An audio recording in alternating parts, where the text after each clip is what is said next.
Madame, Monsieur, bonjour. Bon réveil à tous. Merci de nous recevoir chez vous en cette matinée du 8 novembre 2021. Il est 8 heures et nous serons ensemble jusqu'à 9h30. Ce matin en compagnie de Mounia Witis qui nous vient chaque lundi et qui s'occupe donc des affaires familiales, on va dire. Elle va s'intéresser ce matin au changement climatique et les enfants. Donc c'est vraiment la question qui revient à chaque fois. Il fait froid, il fait bon. Comment habiller les enfants? Et bien, quelques conseils pratiques nous seront donnés ce matin par Mounia Witis. Le festival du film européen a été lancé le 4 novembre. Il se poursuivra jusqu'au 11. Donc retour sur ce programme cette matinée. Et l'association Sidra a lancé un concours en faveur de l'environnement, du développement durable, Creativity for Earth. Et ben, on va parler donc de ce concours en cette matinée. Et aussi, retour, ce sera une page d'histoire que nous vous proposons ce matin. Nous allons parler d'un personnage, donc un personnage qui a marqué l'époque de la présence ottomane en Algérie. Nous allons parler du seul amiral donc de cette époque, Raïs Hamidou. Aujourd'hui, toute une commune à Alger porte son nom et ce sera en compagnie d'un sociologue. Voilà un peu pour le menu de ce matin. Mais avant de commencer, ce sera les nouvelles du ciel en compagnie de Friel Cheikh.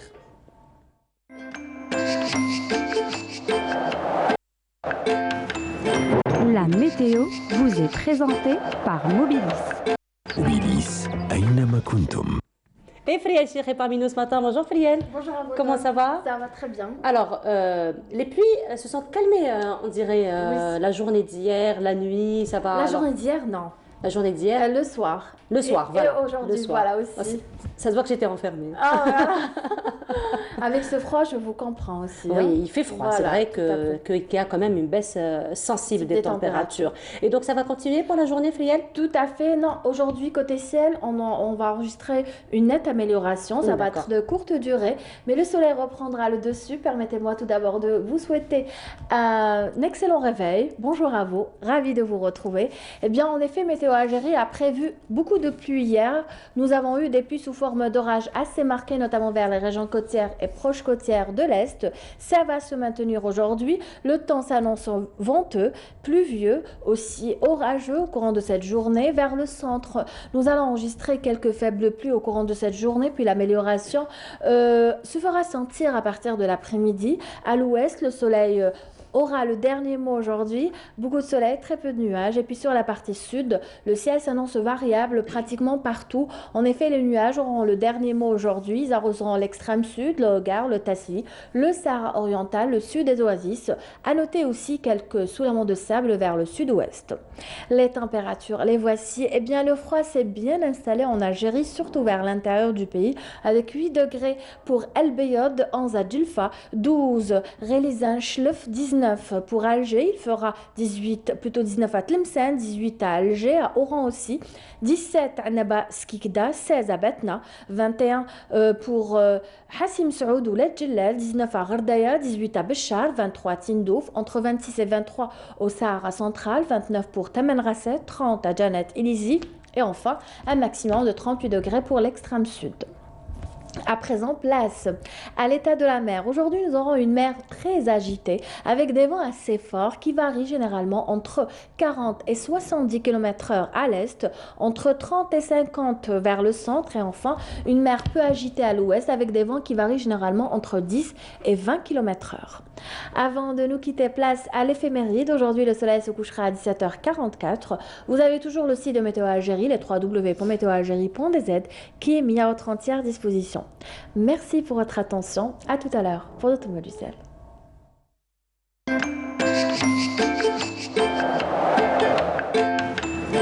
La météo vous est présentée par Mobilis.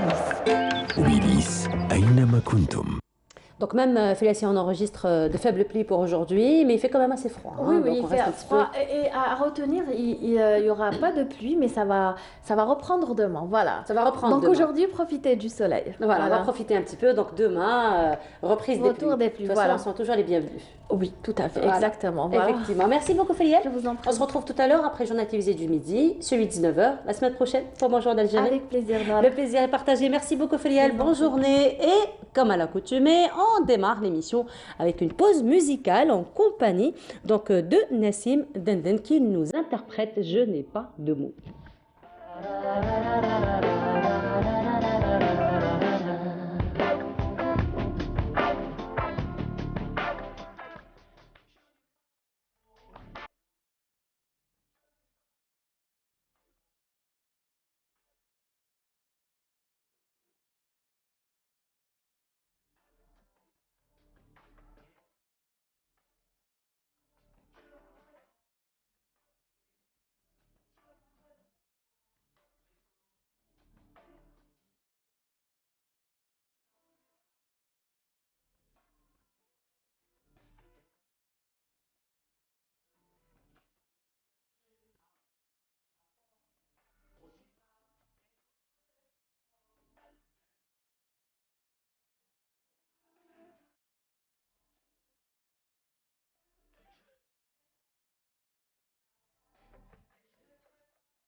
Je n'ai pas les mots, donc interprété par Nassim Denden. On vous rappelle que Nassim Denden donnera un concert de musique au niveau du Centre culturel algérien à Paris le samedi 20 novembre. Voilà, alors la question que les parents se posent en cette saison automnale particulièrement, tout comme la saison aussi printanière, comment habiller nos enfants, d'autant plus qu'il y a une très grosse fluctuation de température. Et c'est Mounia Witis qui nous répondra à cette question. Mounia, bonjour. Bonjour. Comment ça va? Très bien, merci. Alors ça, c'est vraiment le casse-tête des parents. Oui. Hein, et c'est chaque matin parce qu'aucune journée ne ressemble à l'autre. Exactement, on ne sait plus comment habiller ses enfants. C'est vrai que ça s'est bien refroidi hier, on l'a bien ressenti, surtout avec la pluie. Donc on ne sait pas forcément comment s'habiller, surtout si on est obligé de sortir. Parce qu'en temps normal, quand il y a trop de changements climatiques, là on essaye d'éviter de sortir. Quand on a le choix de rester à la maison, il vaut mieux rester à la maison, surtout quand il pleut beaucoup, quand il tombe des trombes, donc il vaut mieux rester à la maison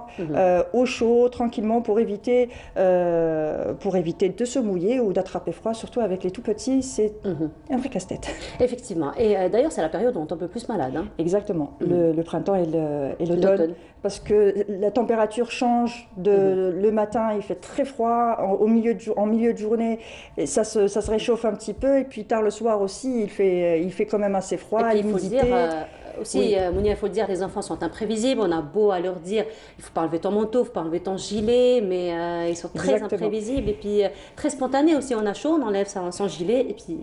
D'un côté, bon, je vous dirais d'un côté, il y a certains conseils justement parce que les parents ont souvent peur que leur petit ait froid, mais ils ne prennent pas en compte l'hyperthermie. C'est le fait d'avoir trop chaud. Donc il faut aussi apprendre à son enfant à quel moment il faut enlever son gilet, enlever son manteau, enlever son bonnet, enfin, tout ce qu'il faut, enfin, tout ce qu'on met pour sortir dehors. Il faut lui apprendre aussi à quel moment l'enlever et à quel moment remettre, éviter les courants d'air, éviter pas mal de choses. Voilà, donc ce sont des petites astuces qu'on peut avoir pour éviter qu'on tombe encore une fois malade. Mais on va commencer par les tout petits du moment que c'est les plus faciles à gérer puisque tout est sous notre contrôle. Exactement, les tout petits, les nourrissons aussi, si on est obligé de sortir ou si juste on a envie de faire, même s'il fait froid, on peut faire une petite balade avec son tout petit. Hein.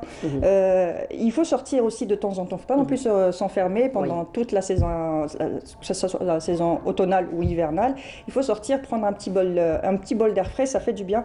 Mais il faut savoir comment habiller son enfant. Alors quand il fait froid, il faut savoir qu'il y a une règle, je pense que tous les parents connaissent, c'est d'habiller son enfant. Alors c'est une couche de vêtements en plus que l'adulte. Donc tout simplement une couche de vêtements de plus que l'adulte. Il faut savoir que quand vous avez froid aux mains, le bébé a froid aux mains. Quand vous avez froid aux pieds, il a froid aux pieds. Quand vous avez froid aux oreilles, il a aussi froid aux oreilles. Et avec le froid, ses oreilles risquent même de geler. Donc, il faut toujours prévoir un bonnet pour sortir avec son tout petit. Toujours prévoir un bonnet. Des chaussettes. Alors, pour les chaussettes, il y a un petit conseil. Ce n'est pas des chaussettes en coton qu'il faut prendre. Vous allez me dire, mais pourquoi ? C'est des chaussettes en laine de préférence. Ah, voilà, d'accord. Voilà. D'accord, on est juste à côté, ok. Pourquoi des chaussettes en laine? Parce que le coton a tendance à absorber l'humidité. Vous savez, quand il fait réellement froid, vous avez très froid aux pieds, vous avez l'impression qu'ils sont mouillés et ça vous fait mal même. Ben, c'est le coton qui absorbe toute l'humidité et du coup, vous avez très froid aux pieds. Donc, préférez les chaussettes en laine. Donc couvrir la tête bien sûr, surtout parce que le bébé n'a pas la chevelure d'un adulte, n'a pas la tignasse on va dire d'un adulte pour se protéger la tête. Éviter les bandeaux, les cache-oreilles et tout ça parce que les cache-oreilles ça ne cache que les oreilles. Les bandeaux aussi, c'est le sommet de la tête reste découvert, donc il faut prévoir toujours un bonnet, donc les gants et les chaussettes. Pas trop serré pour ne pas couper la circulation du sang. Il faut savoir qu'un tout petit bébé ne bouge pas, donc comme il ne bouge pas, il se refroidit très vite. Donc, et surtout, mis à part le froid, c'est surtout les vents glaciaux. Quand il y a un vent glacial le matin ou quand il y a du brouillard le matin, c'est à ce moment-là qu'il faut éviter de sortir. Donc éviter de sortir très tôt le matin. Sortez en fin de matinée ou en début d'après-midi quand votre enfant est tout petit. Et surtout, il faut savoir qu'un nouveau-né, il faut éviter de le faire sortir s'il n'est pas né à terme, donc s'il est prématuré ou s'il a un petit poids. Donc si c'est un bébé né à terme avec 4 kilos, on va dire, vous pouvez le faire sortir dès les premiers jours. Il ne faut pas avoir peur. Si vous avez l'habitude de sortir ou si vous avez envie de sortir, vous pouvez le sortir, mais bien sûr pour 1 heure de temps seulement. On va dire que vous allez vous balader, vous allez aller acheter le pain et revenir, une petite balade avec votre enfant, pourquoi pas.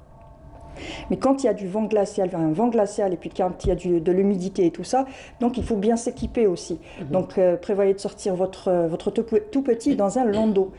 C'est mieux que la poussette. Donc le landau, ça couvre entièrement. Ça couvre, il y a un tablier qui revient sur le bébé, ça couvre entièrement votre bébé, ça le protège mieux. Mais si vous n'avez pas de landau, vous avez une poussette, donc prévoir la petite couverture ou la chancelière.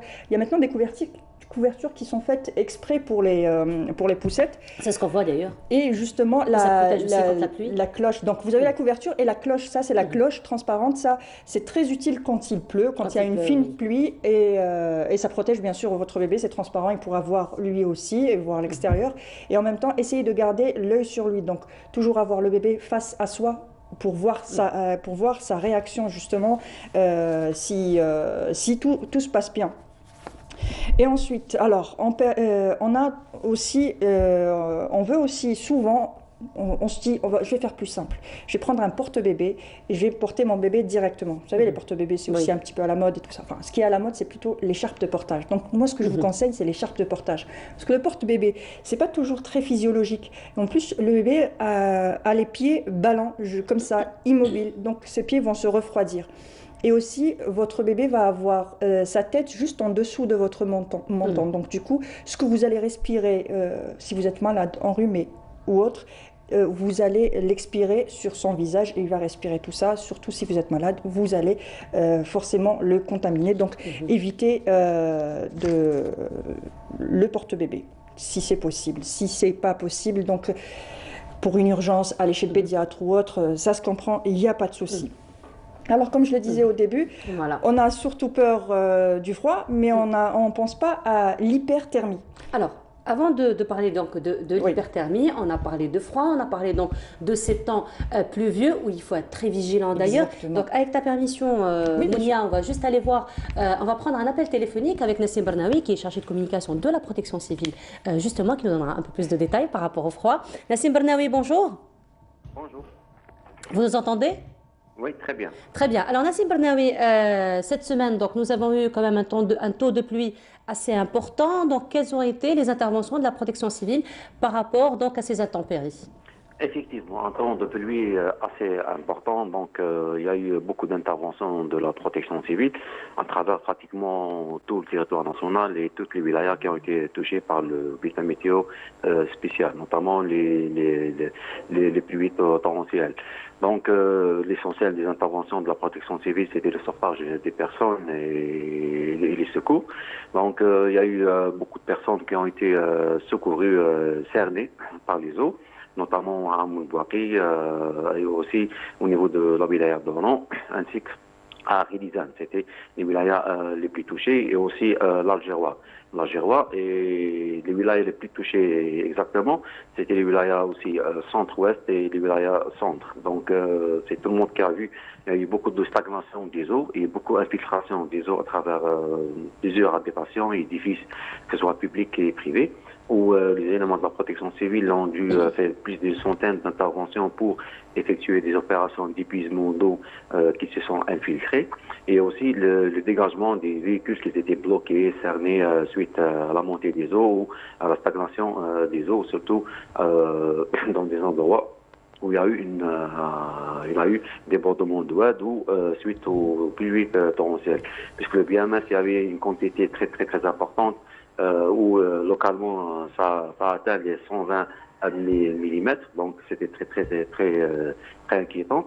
Où tout d'abord il y a eu un dispositif opérationnel important, donc il y a eu la mise en alerte des unités, et par la suite ce qui nous a permis de mettre une ceinture d'intervention pour réduire le temps d'intervention. Alhamdoulilah, ce qui a fait qu'on n'a pas enregistré des pertes en vie humaine ou des personnes blessées. Donc les personnes ont été secourues à temps, surtout dont on a cité qu'ils étaient bloqués. Mais le plus important, on a eu plusieurs appels. À chaque fois, chaque minute, il y a eu des appels de détresse pour solliciter la protection civile, que ce soit infiltration des eaux, surtout dans des zones basses, où il y a eu des stagnations, des remontées d'eau. Donc, et par la suite, on a eu aussi, dû au froid et aux intempéries, des interventions liées aux personnes qui étaient intoxiquées au monoxyde de carbone, pratiquement plus d'une 40 personnes qui étaient incommodées, secourues à temps. Dieu merci, on n'a pas eu de personnes décédées en ce temps. Donc, avec la persistance et accentuée avec les médias sur des appels de prudence et de vigilance qui ont donné les résultats, Dieu merci. Donc, le BMS continue surtout vers le wilaya centre-est. Toujours, on fait appel à la vigilance, à la prudence aux citoyens, surtout les utilisateurs de la route. Donc, il est très important de suivre la validité du BMS, la quantité aussi du BMS et aussi, notamment, les citoyens à leur domicile, d'être vigilants et toujours ventiler, aérer la maison pour ne pas être une victime d'intoxication au monoxyde de carbone ou suite à fuite de gaz. Et justement, Nassim Bernaoui, là, vous me tendez la perche par rapport à deux points qui sont quand même cruciaux en cette période hivernale, automnale et hivernale. D'abord, donc, suite à ces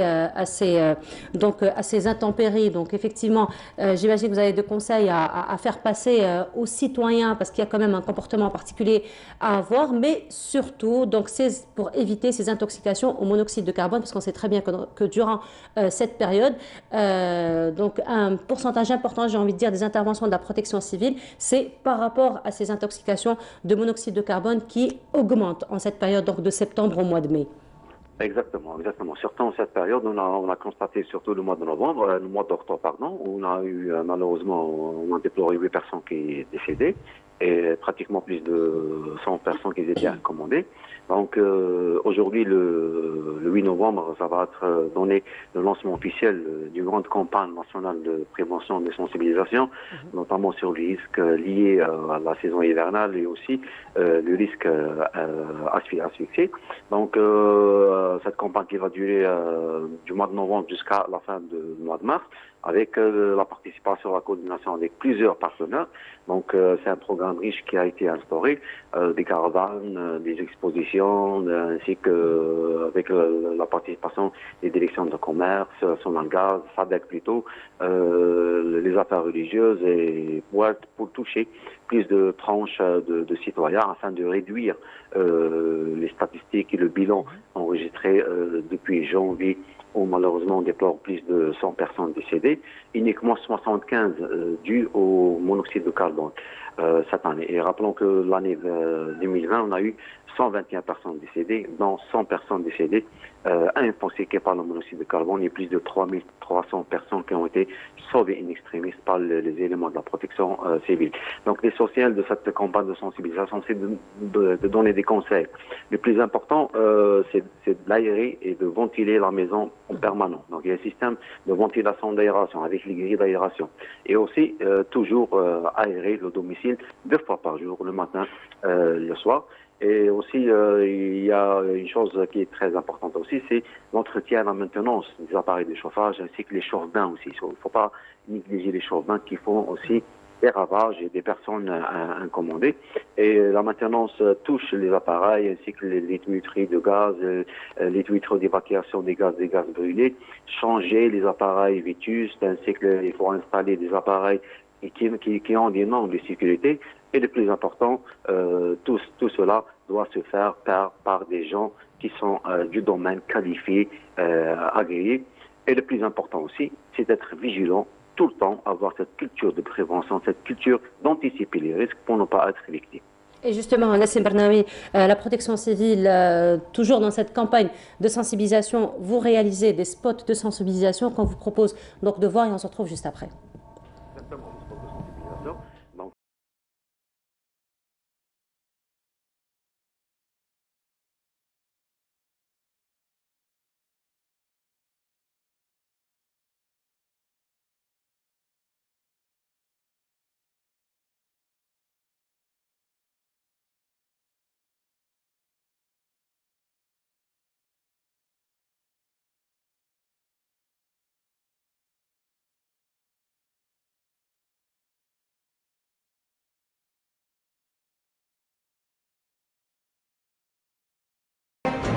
Voilà, Nassim Bernaoui, vous êtes toujours au téléphone avec nous. Donc là, c'était un spot de sensibilisation que nous avons vu.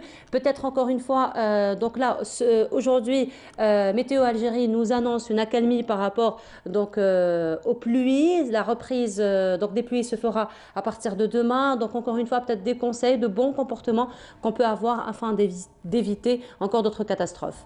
exactement, toujours être vigilant, un comportement qu'on doit toujours le faire. Donc, surtout les personnes, que ce soit dans les villes ou à l'extérieur des villes, donc surtout les jours de semaine, et surtout les enfants, il faut accompagner les enfants. Quand il y a un BMS, il faut toujours suivre de BMS, faire une lecture de ce BMS, surtout la carte de vigilance, pour savoir la zone est-ce qu'elle est touchée par la couleur jaune, la couleur orange, la couleur rouge. Donc, ne pas être aux abords des oueds ou traverser les oueds, que ce soit à pied, que ce soit à bord de son véhicule. Il ne faut jamais traverser les courants tendanciels, les crues d'oued. Il y a aussi, il faut toujours, si on est à bord de son véhicule, il faut toujours s'assurer que l'essuie-glace marche bien. Il faut remplir le seau d'essuie-glace. Il faut toujours allumer le feu, ce que même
une sucette, parce qu'avec la sucette, il n'y a pas de souci, avec la sucette, cette zone-là reste humide. Tout petit, ça reste humide, le contour de la bouche. Oui. On suce le doigt, on met tout à la bouche. Donc, comme ça reste humide, donc ça va gercer. Et il faut savoir que si ça gerce ou une peau asséchée, ne se guérit pas toute seule. Donc, il faut dès le départ aider la nature. Aider la nature et hydrater la peau de votre enfant. Non, passons aux plus âgés. Plus autonomes, plus ou moins autonomes. Voilà, plus ou moins autonomes, mais qui sont là. Qui veulent s'imposer parfois et faire ce que leur tête leur dicte. Exactement. Donc, tout d'abord, pour la pluie. Comment les protéger par rapport à la pluie? C'est les manteaux imperméables. Bon, tous les manteaux ne sont pas imperméables. Vous pouvez avoir un manteau qui n'est pas imperméable. Vous allez découvrir que finalement, il n'est pas imperméable. Ce que je vous conseille d'avoir, c'est d'avoir une sorte de cape en vinyle ou alors une surveste en vinyle que vous pouvez mettre à votre tout petit. Elles existent en format assez large qui peut même intégrer le sac au dos. Voilà, la cape, voilà. Ce qui est bien avec cette cape, c'est que ça va permettre au petit de rester au sec, son manteau aussi reste au sec. Donc une fois arrivé en classe, il pourra enlever sa cape si la classe n'est pas chauffée. Et il faut savoir que certaines écoles ne sont pas correctement chauffées dans certaines régions du pays. Donc il pourra toujours garder son manteau qui est sec sur lui au lieu de garder un manteau qui est mouillé et qui est froid. Donc voilà. Donc on pense aussi souvent à protéger le haut du corps, donc on pond son manteau. Donc la longueur du manteau, c'est la moitié des cuisses, j'ai oublié de le dire. Si c'est plus long, c'est pas grave. Voilà. En plan américain, en langage audiovisuel. Exactement. Donc pas un petit blouson court parce que sinon, risque d'avoir froid. Donc on pense au haut du corps, on ne pense pas au bas du corps, on ne pense pas aux jambes souvent. Donc pour les jambes, il existe maintenant des pantalons imperméables aussi, que vous pouvez acheter beaucoup plus larges, que l'enfant peut mettre, surtout s'il va à l'école et qu'il pleut. Donc vous pouvez lui acheter ce genre de pantalon ou un pantalon large de jogging qu'il mettra sur son pantalon. Mais une fois arrivé là où il faut, en classe ou à l'école, il pourra toujours l'enlever. Donc après ça, c'est les pieds. Donc pour les pieds, c'est prévoir les bottes en plastique, tout simplement en caoutchouc, en plastique. On a grandi avec ça, je pense. Avec ces pluies, il n'y a pas mieux. Voilà, exactement. Notre génération a grandi avec ça. Moi, je me rappelle, j'avais des bottes en plastique là, qui étaient fourrées à l'intérieur avec de la laine. À un certain moment, ça avait disparu. C'est revenu à la mode depuis, on va dire, depuis 4-5 ans. C'est que même les femmes les portent. De grandes marques ont relancé ces bottes-là. Et pour les enfants, maintenant, ça existe en plusieurs couleurs, avec plusieurs motifs, avec les dessins des dessins animés, tout ça. Donc, surtout pour les enfants qui bien sûr, adorent sauter dans les flaques d'eau. Ils adorent ça. On va pas commencer à crier et dire non, ne le fais pas. Je connais cette sensation. Voilà. L'enfant risque de le faire dans tous les cas, donc c'est clair, vaut mieux lui mettre des bottes en plastique, c'est imperméable, ça tient les pieds au chaud. Et pour finir, les accessoires. Donc l'adulte, qu'est-ce qu'il a comme accessoire? Chabia. Oui. Pourquoi pas, oui. Ben voilà. Ah oui, Chabia. Ben oui. Qui est très prisé aujourd'hui, très prisé, qui revient beaucoup à la mode. Et ça tient au chaud, exactement. Ça tient au chaud. Le parapluie. Le parapluie. Voilà. Les adultes ont des parapluies, on a tous un petit parapluie dans notre sac pour éviter de se mouiller. Alors achetez un petit parapluie à votre enfant, il adorera faire comme vous et avoir un tout petit parapluie qui va sortir lorsqu'il pleut.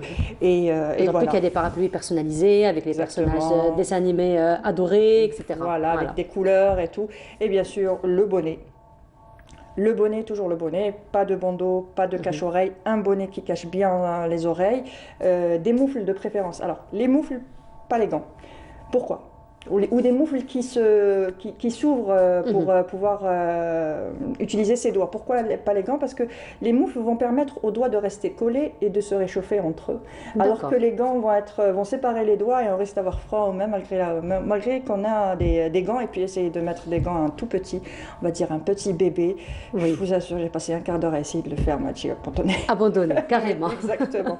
Et des chaussettes en laine et non pas en coton. Donc voilà, si vous avez encore des questions. Ben voilà, je pense que ce sont des conseils quand même très pratiques qu'on peut avoir particulièrement en cette période. Je viens de me rappeler d'un petit point. Oui. Donc, le cache-nez qui est une sorte de tube qu'on met directement et non pas les écharpes. Les enfants jouent entre eux, risquent de tirer l'écharpe et les accidents. Ça va être très, très, très dangereux. Exactement. Voilà, merci beaucoup Monia pour tous ces conseils. On se retrouve lundi prochain. Lundi prochain. Donc, pour d'autres conseils, pour d'autres thématiques. Exactement. Voilà. Merci beaucoup. Monia, ça te dit un café? Un café avec volontiers. Un café bien torréfié.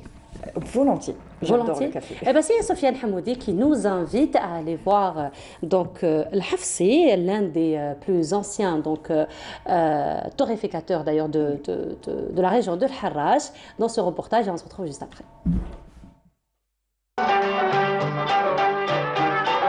De l'Amérique centrale à l'Indonésie, et plus précisément dans ces petites cerises. Chaque cerise contient 2 grains de café que l'on obtiendra par séchage ou par lavage du fruit, selon sa maturité. Les grains de café arrivent en Algérie 2 ou 3 mois après la cueillette. Ils sont verts.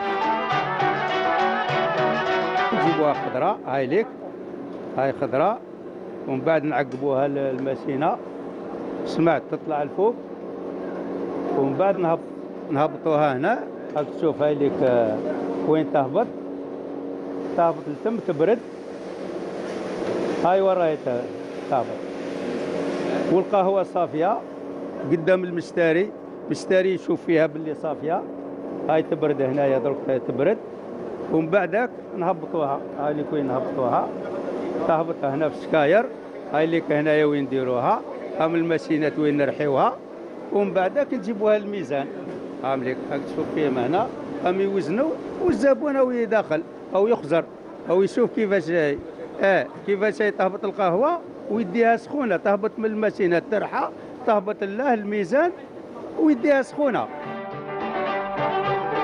Ces bonhommes, c'est des artisans torréfacteurs depuis bien longtemps. Leur travail consiste à trouver un équilibre entre la courbe de température, le temps de cuisson et le volume du café. Tout est minutieusement calculé selon le goût. C'est fini.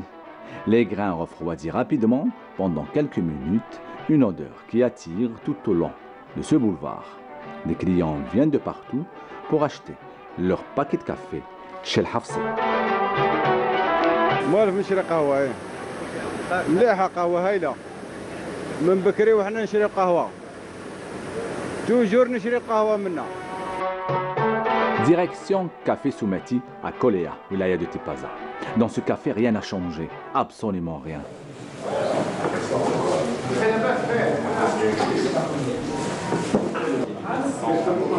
نوجدوا قهوة تغلى في الجمر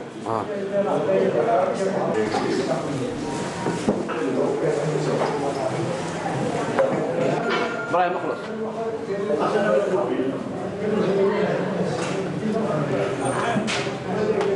عاود تاع السوماتي الحاج السوماتي الله يرحمه بداها في لي زاني 50 يخدم هذيك بتاع الجمل كيما راهي هكا كانوا غير البقارات كي كانوا ما كانش بقاج انا نخدموا نمثلوا شويه بتاع كيما كان بابا وثاني كانت زمان فيها صوالع الحصاير وفيها نوع بزاف وفيها كيما نقولوا تاع التقليديه تاع الكاطو تاعنا تاع بكريه ومازال كاين. المهم كاع الحاج ما تغير والو مازال ما تغير مازلنا بنحاس ومازال راك تشوف مازال كيما يقولوا الشارم تاعها. Commander son café turco-inté préparé à l'ancienne sur la Bresse. Très original, unique presque dans toute l'Algérie.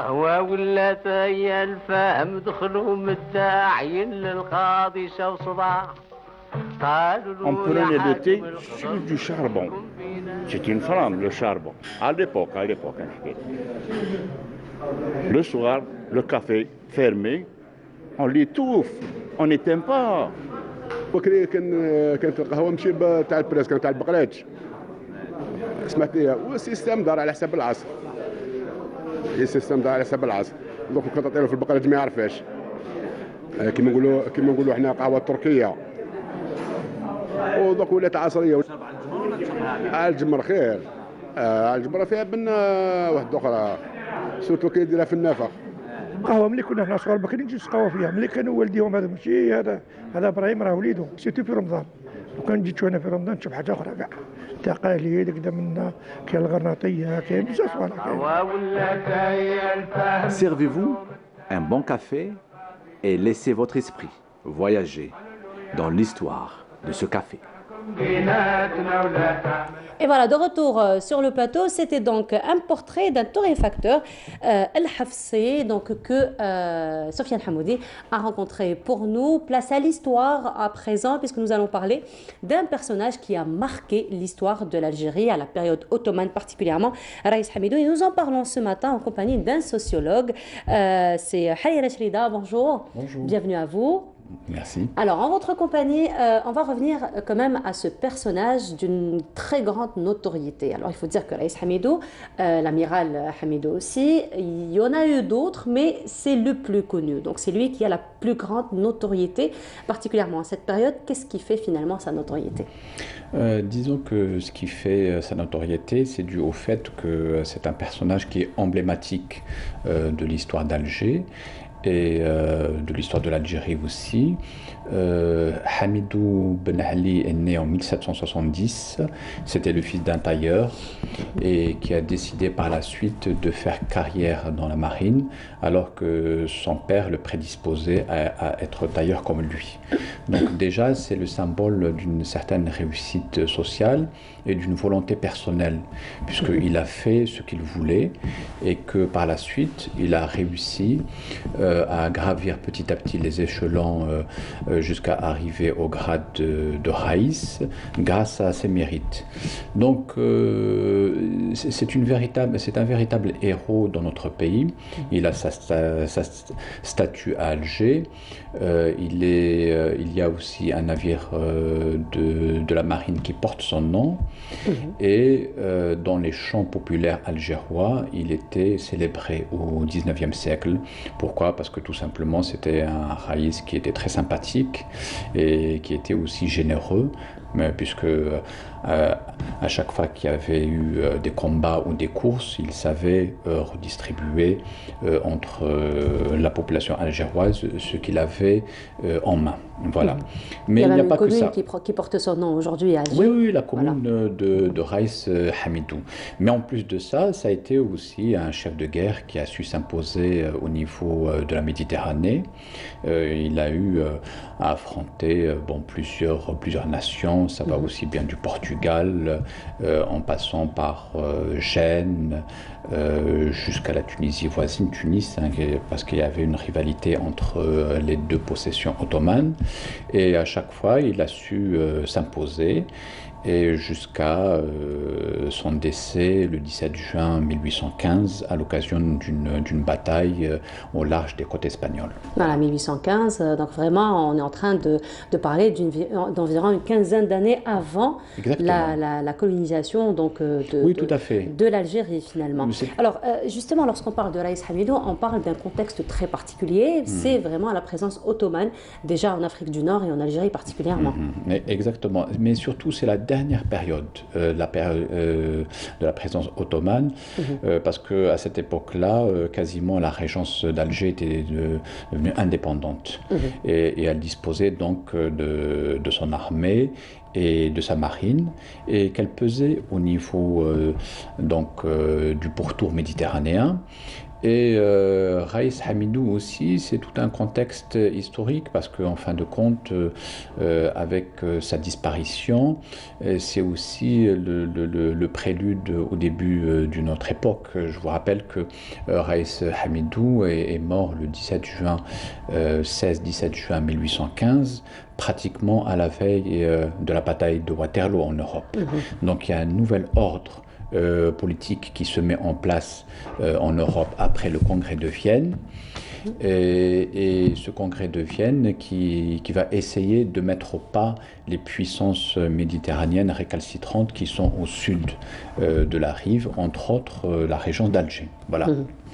Voilà, alors pour revenir un petit peu encore une fois au parcours de Raïs Hamidou ou de l'amiral Hamidou, il faut dire que pour arriver à ce grade d'amiral ou de Raïs, donc il faut vraiment gravir beaucoup d'échelons, il y a beaucoup de conditions finalement pour pouvoir mériter ce titre. Oui, tout à fait. Disons que la particularité de Raïs Hamidou, c'était quelqu'un qui avait des qualités aussi bien théoriques que des capacités pratiques qu'il a su démontrer lors des combats qu'il a mené. Et donc, il a été repéré par le bey de Constantine en 1790, le bey d'Oran, pardon, en 1790, lorsqu'il s'est emparé d'Oran. Et à ce moment-là, il a confié tout simplement à Raïs Hamidou l'organisation de la marine au niveau du beylicat d'Oran, après la chute de la ville, qui était entre les mains des Espagnols pendant presque 3 siècles. Donc en 1790, il s'installe à Oran et c'est lui qui est quasiment le commandant en chef de la marine d'Oran.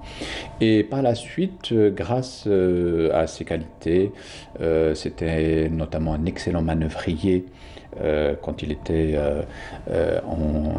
au moment du combat, c'est-à-dire que même quand il avait affaire à une flotte qui était 2 fois plus nombreuse que la sienne, il était en mesure de les semer et de les contourner.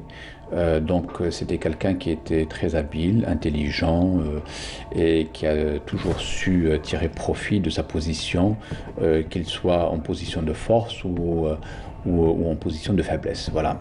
Alors là, nous sommes en train de voir justement des images, des miniatures donc, de l'artiste peintre Mohamed Rassim, lui, qui a immortalisé à travers son travail justement toute l'histoire de la marine algérienne, de l'histoire de la marine algérienne, particulièrement en cette période. Oui. Voilà, donc effectivement, c'est une histoire quand même qui est, j'ai envie de dire, chargée de gloire, surtout. Oui, c'est une histoire qui est tout à fait glorieuse et surtout, il a laissé des traces dans les chants populaires, les chants populaires algérois, notamment au XIXe siècle et surtout, c'est un des derniers héros pratiquement juste avant la période coloniale. Donc il y a une certaine nostalgie qui est restée dans les familles d'Alger et puis d'autres familles algériennes qui ont continué à célébrer ce personnage qui symbolise quelque part la réussite d'un homme natif du pays. Et qui est mort assez jeune quand même, à l'âge de 45 ans. Je peux vous rappeler le contexte aussi de sa mort. Le 16 juin 1815, il revenait d'une expédition en Atlantique et il a été surpris tout simplement par une escadre américaine qui était dans les parages. Et cette escadre américaine, elle avait tout simplement arboré le drapeau britannique pour s'approcher de lui. Une fois qu'elle s'est approchée de lui, à ce moment-là, ils ont commencé à lui tirer dessus, sachant que lui, il était à bord de son vaisseau, le vaisseau amiral qui s'appelait le Messaouda. Mais il s'est retrouvé pris en tenaille au milieu d'une escadre d'une dizaine de navires. Pourquoi? Parce que lui, il avait envoyé le reste de ses navires vers la Méditerranée, il s'est retrouvé tout seul. Et c'est comme ça qu'il a décidé de se battre tout seul jusqu'à la fin. Et il a demandé à ce que son corps soit jeté carrément en mer pour qu'il ne soit pas récupéré par ses adversaires. Donc il est resté héroïque jusqu'au bout. Jusqu'au bout. Alors il faut dire aussi, Hayya Chahida, qu'il y a beaucoup de légendes qui tournent autour justement de cette histoire maritime et de cette histoire glorieuse donc, de la marine algérienne. Donc on se rappelle un petit peu de toutes ces légendes de Sidi Boukdour avec les inondations, donc ils ont fait un petit peu couler d'autres marines, etc., n'est-ce pas? Oui, tout à fait, exactement. Oui. Il y a eu aussi d'autres raïs qui, je dirais, qui se sont imposés au cours du XVIe, XVIIe, XVIIIe siècle au sein de la marine algérienne, mais curieusement, finalement, c'est la mémoire populaire qui a transmis le souvenir de Hamidou. Elle s'est appropriée de ce personnage-là parce que par la suite, cette population, notamment la population d'Alger, elle va se retrouver dépourvue d'autorité lorsqu'en 1830, elle devra faire face à un assaut suite à l'invasion française. Et donc ce personnage est resté, c'est le plus charismatique et le plus célébré.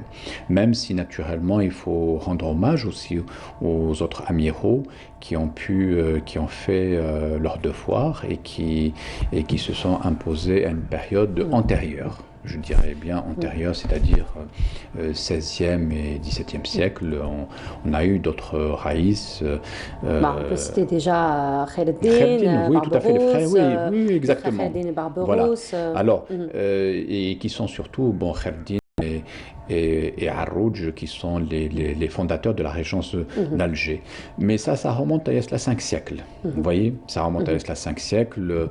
Le lien est plus lointain, même si effectivement ils ont le mérite d'avoir fait connaître la région d'Alger.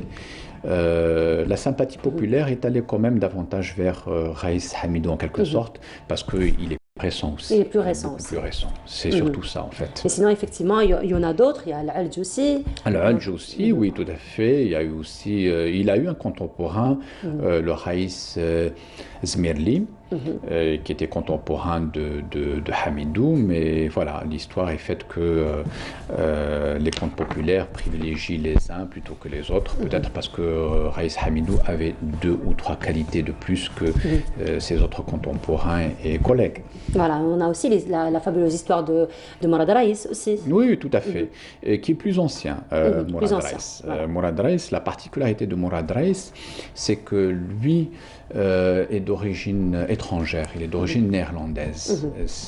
Son nom d'origine, c'est Peter van Arnhem. Voilà, donc il est originaire des Pays-Bas et il est venu s'engager dans la marine ottomane, comme beaucoup de ses congénères, parce qu'à l'époque, ceux qui viennent notamment à la mer du Nord, ils choisissaient soit de partir en Amérique, soit de s'engager notamment au sein de la marine ottomane. Et donc Peter von Arnhem va se convertir à l'islam par la suite, puisqu'il va s'installer à Alger, et il va gravir lui aussi les échelons jusqu'à devenir Raïs, donc amiral de la flotte algérienne. Et il y a un autre fait historique qui est très important, c'est que Mourad Raïs est un des ancêtres du défunt président américain John Fitzgerald Kennedy.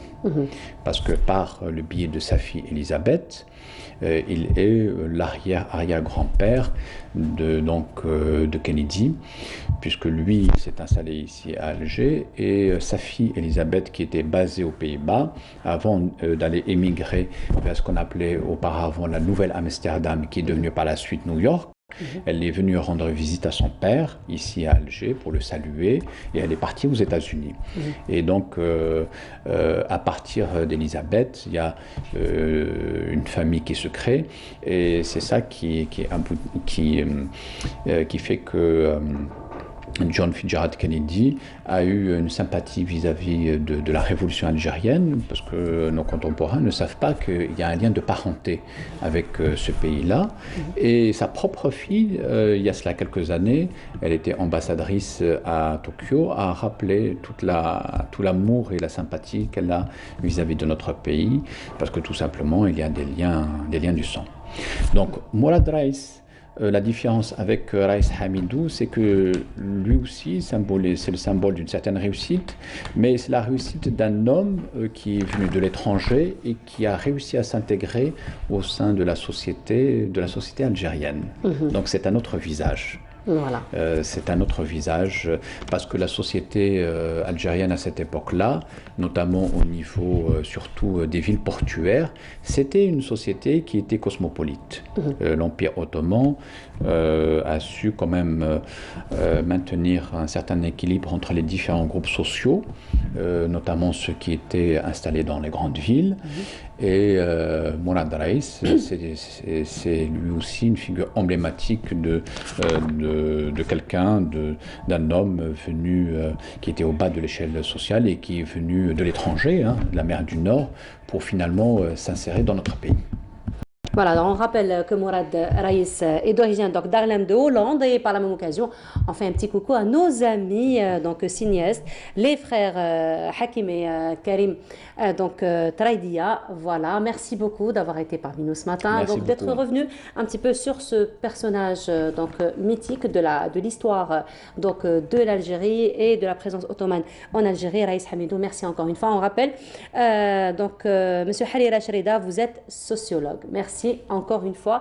Et cette fois-ci, nous allons nous intéresser au cinéma et ce sera en compagnie de Lamia Boudbouda, elle qui a fait Cinéma Weekend. Donc elle est partie au niveau des cinémas pour nous présenter un petit peu le programme que les cinémas en ce moment nous proposent. Alors justement, il y a un court-métrage qui est dédié à une Moudjahida. Il y a d'autres aussi productions cinématographiques qui rendent hommage aux femmes, donc qui ont rejoint le maquis. Regardez, c'est Lamia Boudbouda qui s'est intéressée dans son reportage et on se retrouve juste après. C'est un week-end pluvieux qui marque le retour du public algérois dans les salles de cinéma, et cela dans le strict respect des mesures sanitaires. La première partie est réservée au rendez-vous mensuel du réseau Wassila, commémorant le 1er novembre 1954. D'abord, Barberousse, mes sœurs de Hassan Bouabdallah, un film documentaire émouvant où les moudjahidettes apportent des témoignages poignants sur les conditions de leur détention. Elle a hébergé des frères, elle s'est occupée d'eux, elle leur a fait à manger, les a soignés, leur a lavé le linge, protégé, a pris les armes. Elles ont, comme je ne l'ai jamais entendu dire, parler de manière admirable de l'horreur de la guillotine et de la peine de mort. Je trouve que ce documentaire, et c'est pas par hasard que ce soit des femmes qui sont les médiatrices de la vie et qui la défendent, que ce soit des femmes qui parlent de manière aussi horrible de ce qu'est la peine de mort. Et vraiment, si on devait faire c'est le 10 décembre de chaque année, un plaidoyer pour l'abolition de la peine de mort, de manière universelle, on devrait retenir le documentaire Barberousse, mes sœurs. Ce film m'a beaucoup remué, mais je me dis, elle nous a laissé le flambeau. C'est vrai, c'est cette jeunesse qui est en train de reprendre ce combat, et c'était des femmes très fortes. Je l'avais vu déjà à sa sortie, ça fait longtemps, ça fait plus de 30 ans. Et là, je le vois, c'est toujours la même émotion, hein, je partage la même émotion, peut-être pas autant qu'elle parce qu'elles ont souffert, mais c'est, pour résumer, c'est dire que ce pays a coûté très cher pour le laisser. Vraiment, il faut maintenir, il faut continuer leur combat.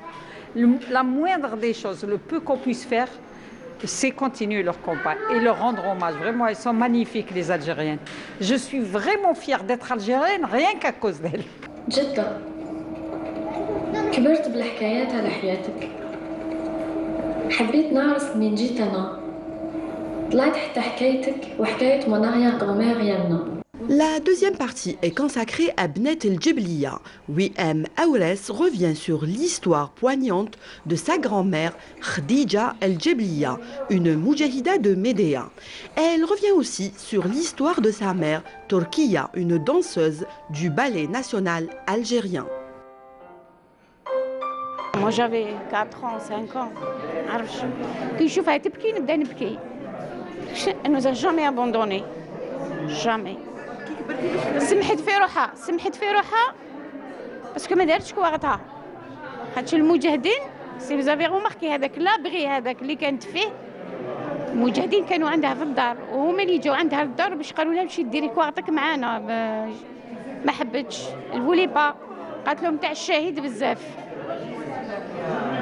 دونك هي سمحت في روحها من بعد الحمد لله يعني ضحت فوالا داتها معاها راهي توفات راهي في الجنة إن شاء الله. Il est 16h et place au film de la 6e édition des journées du film européen qui dureront jusqu'au 11 novembre. Ça se passe jusqu'au 11, donc il y a deux séances par jour généralement. Donc le mardi, nous avons un après-midi pour enfants. Séance jeune public, 2 séances jeune public. Nous avons en fait des projections généralement de 17h30, une de 17h30, une autre de 19h30. Donc il suffit de jeter un coup d'œil sur le programme. Alors dans cette Parallèlement aux projections, une résidence d'aide à l'écriture de scénarios du court-métrage est organisée au profit de 10 jeunes qui bénéficieront d'un accompagnement par des professionnels du cinéma. Nous avons rencontré Sami Lossif, un animateur de la résidence. Écriture en cours est une résidence de 7 jours dans laquelle 10 jeunes qui sont à leurs premières expériences cinématographiques travaillent et développent un projet de court-métrage. Alors on a sélectionné 5 résidents pour la fiction et 5 pour le documentaire. Et pendant ces 7 jours, on a des ateliers où on travaille les bases de l'écriture cinématographique, donc comment écrire des scénarios, que ce soit des scripts de documentaire ou des scripts de fiction. Mais on a aussi prévu des rendez-vous en tête-à-tête avec des spécialistes du domaine qui viennent rencontrer ces jeunes et travailler avec eux sur leurs projets, sur leurs scripts, comment les améliorer, comment résoudre les failles qu'ils peuvent trouver dans leur scénario, comment faire des recherches dans le cas du documentaire. Et on a aussi prévu, pour qu'ils puissent trouver de l'inspiration, des projections débats. C'est pour ça aussi qu'on assiste aux projections des journées du film européen. Voilà, c'était donc un reportage de Lamia Boudbouda, elle qui s'est intéressée au week-end cinéma. Et le cinéma, nous en parlons donc puisque la 6e édition du Festival du film européen a été lancée donc le 4 novembre, se poursuivra jusqu'au 11. Nous en parlons ce matin en compagnie de l'attaché culturel de la délégation de l'Union européenne, à savoir Mohamed Wissam Mousli. Bonjour. Bonjour. Bienvenue à vous. Merci de nous recevoir. Alors, donc le festival, après une année d'absence, donc a été lancé le 4 novembre. 14 films donc, ont été sélectionnés pour cette édition. Exactement. Donc on a une riche programmation de 14 films qui a été faite avec la directrice artistique de cette édition, Madame Leila Aouj. Et le lien en fait qui relie ces films, on va dire un fil rouge tout au long de la semaine, c'est le lien de la famille. C'est-à-dire on a retrouvé un thème commun entre ces films qui est la famille et la filiation, donc qui va être traité sur différentes questions. Tout au long de la semaine, bien sûr, le public pourra découvrir différents types de films, de la fiction, de la comédie. On a une séance aussi spéciale enfants et famille pour le mardi après-midi et quelques documentaires. Donc, on a eu un documentaire, notamment ce vendredi, sur le documentaire suédois sur la mort de Dan Hammarskjöld. Donc, et on aura un documentaire en clôture qui traitera de la question des réfugiés sahraouis, le film Hamada, en partenariat avec le Haut Commissariat des Nations Unies pour les réfugiés. Alors, on rappelle que ça se passe à la Cinémathèque d'Alger. Exactement. Voilà. Donc, on a été accueillis par la Cinémathèque d'Alger. Donc, c'est une salle mythique, très connue de la scène culturelle algérienne. Et nous espérons justement, peut-être l'année prochaine, étendre nos projections aux autres cinémathèques au niveau national. Et pourquoi pas aux autres wilayas. Exactement, voilà. C'est ça l'objectif. Voilà, effectivement. Alors pour revenir un petit peu sur cette sélection, donc vous avez pris comme thème, on va dire, générique la famille, mais finalement les 14 films ont été sélectionnés selon des critères particuliers, en plus de la thématique donc générique. Tout à fait, donc on a 14 films qui sont composés par 12 pays membres de l'Union européenne, donc les différentes représentations des pays membres qui existent en Algérie et les institutions culturelles. Donc voilà, les critères de sélection ont été surtout le fait de proposer des films récents du cinéma européen. Donc la majorité des films, pour dire la totalité, sont produits durant les 3 dernières années et distribués les 3 dernières années. Et nous avons justement essayé de diversifier un peu le contenu en proposant à la fois du documentaire, du court-métrage. On a eu une séance spéciale court-métrage ce samedi à 16h avec 4 courts-métrages sur des thématiques assez engagées comme la protection de l'environnement. Alors justement, ce vendredi 5 novembre, il y a eu projection, donc, comme vous l'avez dit, du film Dag Hammarskjöld. Alors on va voir un extrait, on se retrouve juste après. A été projeté ce vendredi, donc 5 novembre, et qui revient un petit peu sur cet accident ou la mort finalement mystérieuse de Dag Hammarskjöld, n'est-ce pas? Exactement, donc c'est le mythique réalisateur danois Mats Brügger qui revient avec vraiment le classique du film nordique sur une enquête justement sur la mort de ce secrétaire général des Nations Unies mystérieuse dans les années 50. Voilà, donc ça c'est... alors, donc du coup, le programme va se poursuivre poursuivre jusqu'au 11 novembre, donc à raison de 2 projections par jour. Exactement. Donc ce soir, on a le film allemand The Audition et le film grec Her Job qui sont proposés. Et on poursuivra justement à raison Nous sommes en train de voir l'affiche justement de The Audition. Tout à fait. Donc on poursuivra jusqu'à le film de clôture ce jeudi 11 novembre. Alors justement, Mohamed Wissam, toujours avec le festival, avec cette 6e édition, alors en plus donc, de toutes ces projections donc, auxquelles on peut assister au niveau de la Cinémathèque d'Alger, il y a un programme en parallèle très pédagogique qui est en train de se faire en ce moment. Donc, à la fois, en fait, on a essayé de relier cette édition avec des projets qui ont été déjà faits avec nos partenaires, notamment le réseau unique, le réseau des instituts culturels européens qui sont basés ici en Algérie. Donc, en septembre, ils ont organisé un programme d'1 semaine de formation pour les jeunes sur la critique cinéma. Et donc, c'est une première en Algérie. Ils ont été formés à la critique du cinéma avec des professionnels européens, à distance, bien sûr. Et on a essayé d'impliquer ces jeunes qui ont été formés pour écrire des critiques sur les films qui sont proposés. Donc, les spectateurs qui viennent au niveau de la cinémathèque, en sortant de la salle, découvrent des critiques écrites sur le film qu'ils viennent de voir. Donc ils repartent avec une critique écrite dans les 3 langues. On a eu des critiques en arabe, en français, en anglais. Donc l'avenir, on va dire, de la critique cinéma est assuré avec ces jeunes. Et en parallèle de Il y en a combien des jeunes donc, qui ont participé 36 jeunes ont participé. On a reçu une vingtaine de critiques sur tous les films, pratiquement tous les films qui sont proposés durant cette édition. Donc c'est un travail qui a été fait en amont. Exactement. Et ça a pris combien de temps? Ils ont été formés pendant 1 semaine. On a partagé avec eux les liens des films à l'avance, donc ils ont vu les films et ils ont pu donc justement écrire ces critiques et quelques-uns des critiques écrites ont été aussi repris par nos partenaires médiatiques sur leur site ou sur leurs journaux. Alors pour revenir encore une fois à ces critiques, donc ça se fait toujours avec l'encadrement donc de professionnels. Exactement, donc l'encadrement professionnel européen en septembre, mais aussi pendant cette édition, donc du 2 au 10, on est en train d'organiser la première résidence d'écriture de scénarios de court-métrage. Donc 10 jeunes ont été sélectionnés parmi 80 candidatures très talentueuses qu'on a reçues. Et donc 10 jeunes de pratiquement plusieurs wilayas de l'Algérie, 5 sur le documentaire et 5 sur la fiction, et qui sont accompagnés par des professionnels du cinéma comme Karim Moussaoui, Behia Ben Cheikh El Feggoun,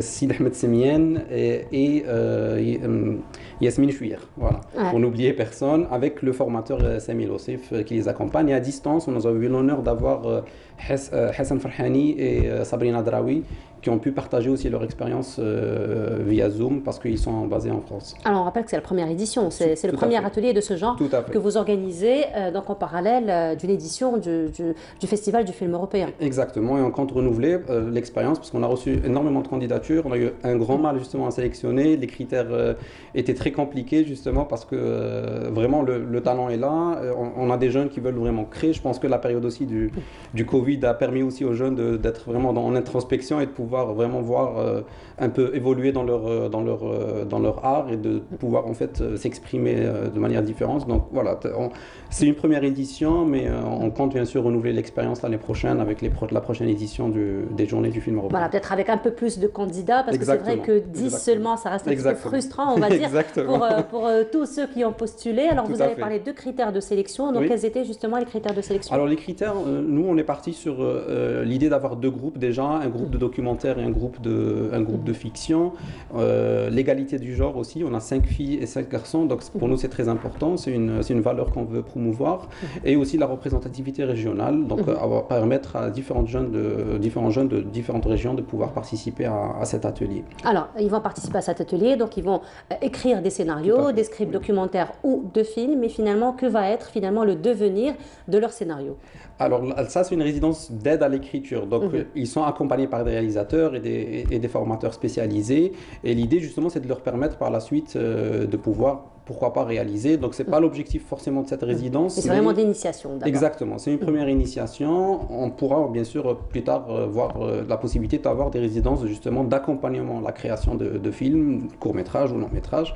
Donc là c'est vraiment, même pour nous c'est une expérimentation et qui est jusqu'à là, en tout cas, une expérimentation assez réussie. Voilà, alors Mohamed Wissem, pour revenir encore une fois au programme donc, de cette édition, les enfants donc, ont aussi on va dire, leur quota, puisque vous allez leur proposer des films d'animation. Exactement, pas uniquement les enfants, mais les adultes aussi, parce que c'est des films qui sont accessibles à tout le monde. Donc le mardi après-midi, on organise bien sûr des mardis à 14h30. Voilà, donc puisque les enfants n'ont pas cours. N'ont pas cours l'après-midi. Voilà, n'ont pas cours. Alors pour ce film d'animation, nous avons parlé de critiques. Il y a aussi critiques pour ce film d'animation?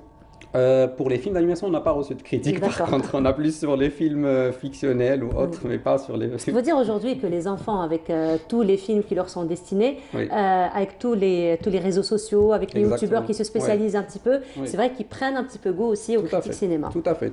Et on a la chance d'être accompagné aussi par des jeunes, vraiment des jeunes très, très talentueux, qui réalisent des podcasts sur place, notamment Cinema Station, Viniculture, etc., et qui nous aident vraiment à promouvoir cette édition et oui, c'est beaucoup repris par les jeunes sur les réseaux sociaux et voilà, on est ravis de pouvoir les compter parmi nous. Voilà, alors en plus donc des films d'animation pour enfants, donc vous avez dit 14 films ont été sélectionnés, beaucoup de dramaturgie aussi.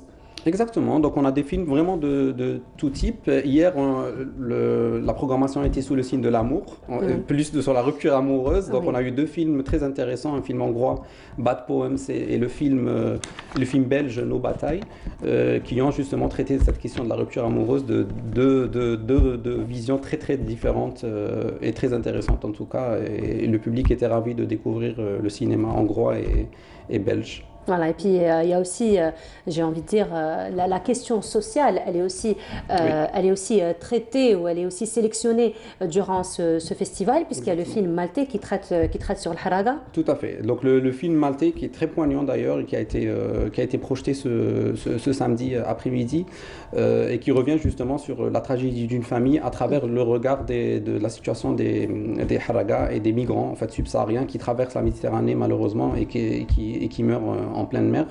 Donc voilà, un film très très d'actualité et qui a été beaucoup apprécié par le public. Voilà, qui est prévu pour malheureusement, il est passé. C'était ce samedi voilà. à 17h30. Oui. Voilà, donc il est déjà... alors, il n'y a pas que finalement ceux qui viennent du sud, mais il y a aussi ceux qui viennent du nord, un petit peu, j'ai envie de dire, dans ce film, il y a quand même... Oui, c'est vraiment un parallèle, exactement. Il y a un parallèle entre comme je disais, donc l'histoire vraiment tragique de cette famille maltaise de pêcheurs qui... justement n'arrivent pas à joindre les deux bouts et qui essaient justement de vivre tout simplement leur vie, mais aussi la question des migrants qui arrivent en Europe et voilà, donc il y a vraiment un parallèle très intéressant et nous sommes ravis aussi de compter Malte parmi nous parce que c'est un consulat plutôt qui n'a pas l'habitude de participer aux activités culturelles mais qui ont pris part pour la première fois à l'édition des journées du film européen avec ce film qui était vraiment assez fort en termes de message. Et surtout d'actualité. Alors peut-être qu'on reviendra sur le programme de ce soir. Oui. Alors on a d'abord le film allemand, The Audition, qui est un peu plus musical et qui raconte l'histoire d'une prof de violon qui s'engage avec un jeune sur son audition justement sur la musique classique. Et la deuxième partie de soirée sera avec un très beau film grec, Her Job, sur l'histoire d'une mère de famille analphabète qui essaie justement de subvenir aux besoins de sa famille dans la situation grecque qui est assez difficile de ces dernières années sur la situation économique assez difficile du pays. Voilà, donc on rappelle que le premier film sera projeté à 17h30, le deuxième donc à 19h30. Merci beaucoup d'avoir été parmi nous ce matin. Je rappelle Mohamed Wissem Mousli, vous êtes attaché culturel au niveau de la délégation de l'Union européenne. Merci encore une fois d'avoir été parmi nous. Dans un petit moment, pour la dernière station de cette matinée, nous allons nous intéresser au développement durable, à l'environnement à travers une initiative, un concours qui a été lancé par l'association Sidra. Mais avant cela, ça va être un clip, une chanson mythique qu'on vous propose de Michael Jackson, lui qui revient sur la sensibilisation à la question environnementale. Vous l'avez certainement reconnu, c'est Earth Song et on se retrouve juste après. Et voilà, c'était donc Earth Song de Michael Jackson, un cri de détresse par rapport donc à la situation de la Terre, particulièrement avec tous ces changements climatiques, toute la pollution. Et justement, toujours pour le développement durable, toujours pour l'environnement, toujours en faveur de la Terre et de la protection de l'environnement dans lequel nous vivons, un concours Creativity for Earth initié par l'association Sidra. Lamine Zedlak, bonjour. Bonjour Hoda. Ça va? Ça va très bien, merci. Toujours aussi active l'association Sidra. Alhamdulillah, oui, toujours. On est là au service de la jeunesse, au service de notre pays et pour le développement durable et l'environnement. Alors, on rappelle, vous êtes chargé de communication donc, de l'association Sidra. Donc, c'est un concours qui a été initié pour donc, le développement durable, pour l'environnement. Donc, Creativity for Earth, de quoi il s'agit exactement? Tout à fait. Donc, Creativity for Earth, c'est un concours qui a été lancé en parrainage avec le ministère de la Transition énergétique et les énergies renouvelables, en collaboration avec une entreprise économique, ainsi que l'agence de promotion et de rationalisation de l'énergie, l'APRU. Donc, c'est un programme ou c'est un concours qui a été lancé au mois de mars.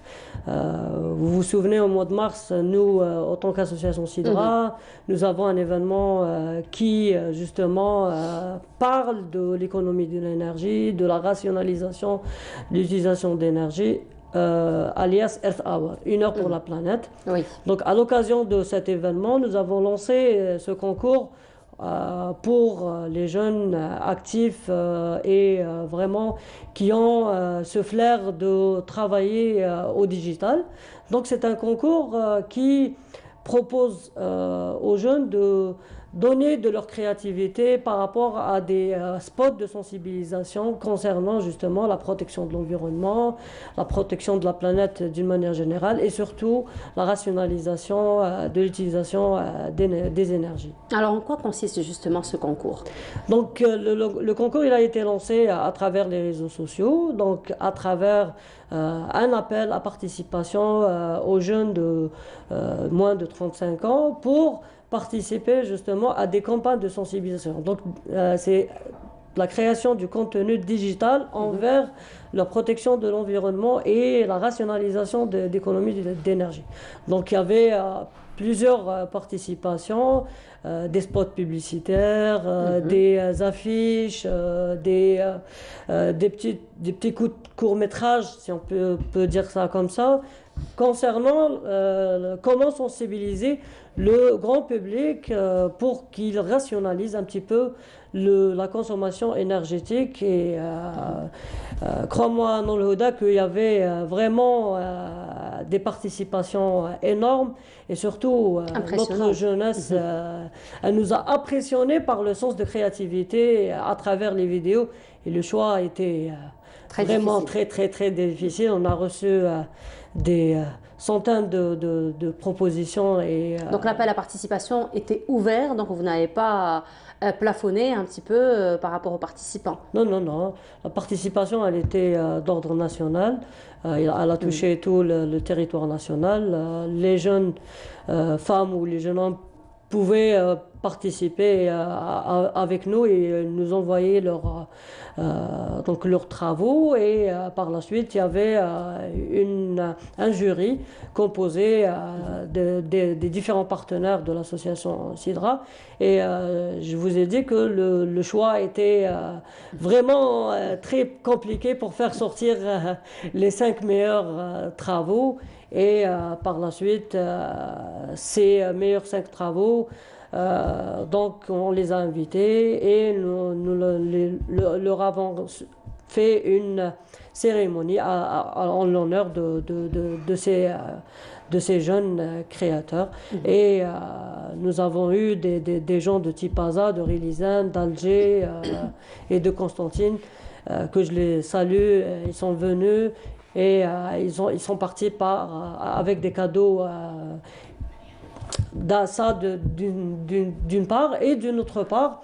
On va travailler justement durablement avec l'APRU, avec les différents partenaires pour voir s'il y a une possibilité et on va pousser pour ça, pour utiliser les spots qui ont été Voilà, c'était utilisés. justement la question que j'allais poser. Maintenant qu'il y a un concours, il y a un résultat, il y a une sélection, quels sont vraiment après le devenir? Parce qu'il y a quand même un travail de créativité, de réflexion qui a été fait. Donc ce serait dommage après de les archiver et ne pas en profiter. On a parlé de développement durable et que l'association CIDRA travaille dans la durabilité. Voilà. Donc au cours de cette cérémonie qui a été organisée samedi passé, nous avons fait un accord et on a signé une convention avec l'APRU pour que nous puissions développer d'autres initiatives qui concernent la protection de l'environnement d'une manière générale et la rationalisation des énergies. Donc il y avait aussi le directeur, M. Dali, on a parlé justement sur ces spots qui ont été réalisés et justement il nous a promis de voir la possibilité de continuer à travailler avec ces jeunes-là et pourquoi pas créer d'autres spots publicitaires, que ce soit sur les réseaux sociaux ou sur les grands télés, la radio, pour que le travail qui a été fait de ces jeunes-là soit visible plus et surtout impactant.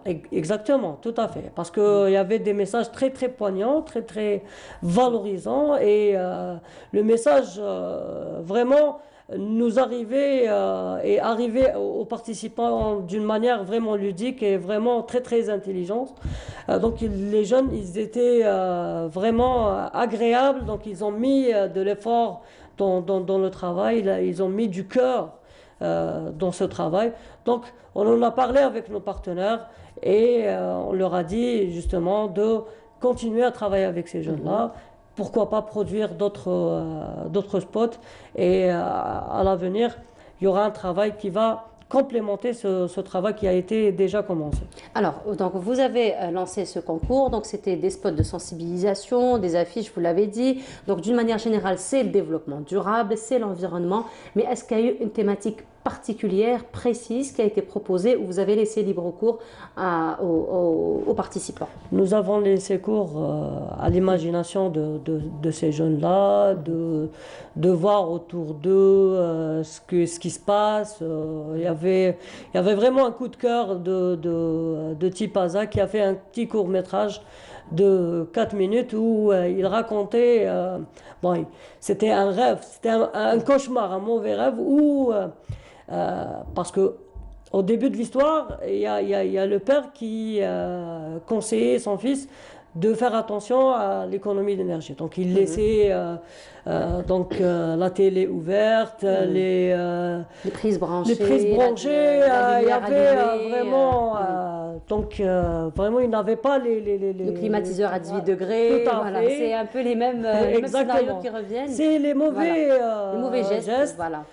Et le papa lui conseillait justement de faire attention, donc de faire les bons gestes. De rationaliser un petit peu la consommation. Et l'enfant, donc le jeune, et un petit peu, vous savez, le jeune âge, on n'est pas conscient. On n'a pas de vision, on ne voit pas l'avenir. Et juste après, il s'endort. Et là, quand il s'endort, il se réveille sans électricité, sans énergie. Et là, il pose la question à son père pour lui dire Papa, qu'est-ce qui se passe? Il n'y a pas de connexion. Il n'y a pas de connexion, le modem il est fermé. Le papa, il lui dit je t'ai dit que voilà, il y avait un problème d'énergie et tout ça. Donc, pour que tu génères de l'énergie, il faut que, il y avait un mécanisme manuel, il faut que tu pompes donc 7 heures. Vraiment, il est 7 heures pour... C'est une journée de travail. Oui. Et là, il se dit, je peux faire d'une manière 7 heures. Mais il arrive à générer un petit peu de l'énergie pour son portable, pour qu'il puisse allumer son portable. Et quand il essaie de se connecter, le modem, il est éteint. Le père lui dit qu'il faut encore faire 7 heures. Donc, Il se pour un réveille cauchemar, c'en est d'une un. manière, En tout cas, pour un cauchemar, c'en est un. Et donc, il prend conscience pour dire à son père, oui, vivre sans énergie, c'est un vrai cauchemar. Donc, je vais m'appliquer à appliquer les bons consignes et les bons gestes. Donc, c'est un des courts-métrages ou des films qui sensibilisent envers les énergies. Donc, en grosso modo, tout le monde a travaillé vraiment de son cœur et il a vraiment, donc il y avait de la matière, il y avait vraiment un travail vraiment concis, réfléchi et même techniquement, c'était très très très bien fait. Alors ça, ce sont pour les 5 qui ont été sélectionnés donc selon des critères très Bien particuliers. Donc j'imagine que l'association a mis en cours avec le jury. Ouais. Mais sinon, il y a d'autres travaux aussi qui n'ont pas été sélectionnés, mais qui sont tout aussi créatifs, tout aussi intéressants. Y aurait-il probablement un projet à l'avenir, par exemple, pour valoriser un petit peu ces travaux? Parce qu'il reste quand même des travaux intéressants. Oui, bien sûr, vraiment. C'était un choix très très difficile. On a essayé de voir les meilleurs, vraiment les travaux qui avaient des messages très très poignants. Donc c'est ça la différence qui a fait que nous avons choisi ces 5-là alors que les autres n'ont pas été choisis. Mais tous les travaux se valaient et on essaiera par le futur justement de relancer ce concours à travers les réseaux sociaux et pourquoi pas agrandir le concours et aller pourquoi pas dans un festival qui va parler justement de la rationalisation de l'énergie et de la protection de l'environnement, que ce soit un festival de court-métrage ou un festival de photos et d'illustrations concernant la protection de l'environnement. Il y a tout un programme qui est en train de se réaliser avec nos partenaires, que ce soit plantation d'arbres ou d'autres actions environnementales. D'autant plus que c'est la période du reboisement. Donc, avec tout ce qui s'est passé cet été, on a déjà commencé. Et vous étiez très présent d'ailleurs cet été. Oui, tout à fait, et on sera présent. On a promis d'être aux côtés de ces wilayas qui ont été justement touchés par les incendies. Et on est parti déjà à Tizi Ouzou la semaine passée et on a un grand programme, Inch'Allah, dans le futur avec nos partenaires dans différents wilayas qui ont été touchés.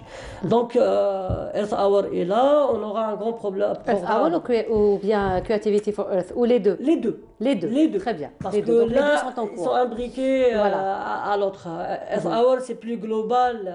Donc, il y a chaque année une édition qui va s'organiser et on essaiera d'imbriquer Creativity for Earth dans ce grand événement avec la participation de plusieurs autres partenaires, la télévision, la radio, pour faire passer le message au grand public parce que c'est important aujourd'hui le développement durable, la rationalisation des énergies et surtout l'utilisation des énergies renouvelables qui est, je crois, un élément futur dans notre pays, dans notre économie du pays. Il y a beaucoup de choses à entreprendre et investir dans le domaine des nouvelles technologies. Et là, c'est notre rôle en tant que société civile de faire cette interconnexion, cette synergie avec les différents acteurs, que ce soit économique, politique ou société civile. Ah ben voilà, merci beaucoup Lamine d'avoir été parmi nous ce matin. Et puis bravo et bonne belle continuation pour tout ce que vous êtes en train de faire, que ce soit pour le développement social, mais aussi le développement donc durable. Surtout, merci beaucoup, Lamine. Je rappelle donc Lamine Zella, que vous êtes chargée de communication de l'association Sidra. Merci encore une fois d'avoir été parmi nous ce matin. Nous arrivons à la fin de notre émission. Merci beaucoup de nous avoir suivis. Vous retrouverez Radia Boulmaali demain, Inch'Allah, à partir de 8h. Pour ma part, je vous retrouverai le week-end prochain. Je vous souhaite une très agréable journée à tous. Vigilance encore une fois. Et très agréable journée à tous. On se quitte sur ces images de Sidra et avec Michael Jackson qui nous interprète. Donc, Earth Song. Au revoir.